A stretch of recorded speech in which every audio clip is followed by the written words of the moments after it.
Təcnisə aid bir nümunəyə baxırıq. Aşıq Ələsgərin Ay üzə üzə təcnisi.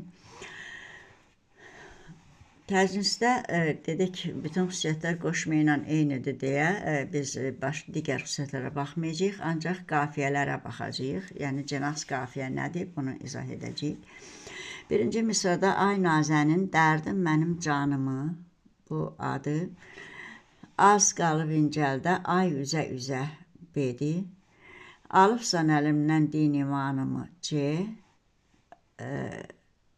canımı, imanımı, yox, bu da adı, çarpaz qafiyə olacaq. Müştaq eləyibsən ay üzə üzə, B. Deməli, 2-4 qafiyələnib, əsas qafiyələr ay üzə üzə. İndi baxırıq bunların mənasına. Ay üzə üzə əsas qafiyəsi digər 2 bənddə, ancaq 4-cü misrada olacaq. Və 1-ci bəndlə qafiyələnəcək. Ay üzə üzə qafiyəsinə fikir verək mənasına. Birinci də, deməli, dərdim mənim canımı incəldib, az qalıb üzə. Buradakı üzmək feilidir. Deməli, dərd vermək mənasında, sıxıntı vermək mənasındadır.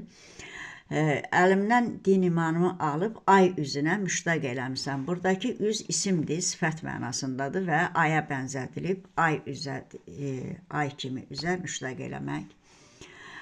4-cü misrada, 2-ci bəndin 4-cü misrasında dərdin mənim dərdimi artırıb 100-ə yetirib. Buradakı 100 saydır, say mənasındadır, yəni 100-ə çatdırıb sayını.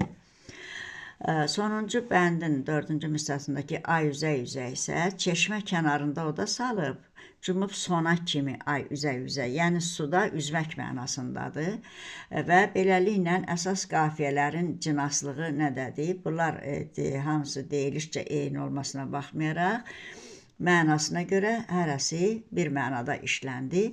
Yəni, üz burada feil kimi 2 mənadadır. Birində bezdirmək, sıxıntı vermək mənasında, o birində isə çayda üzmək mənasında.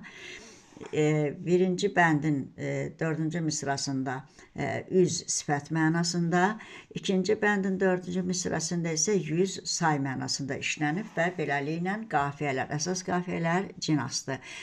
Növbəti videoda bəndin qafiyələrinə baxacağıq.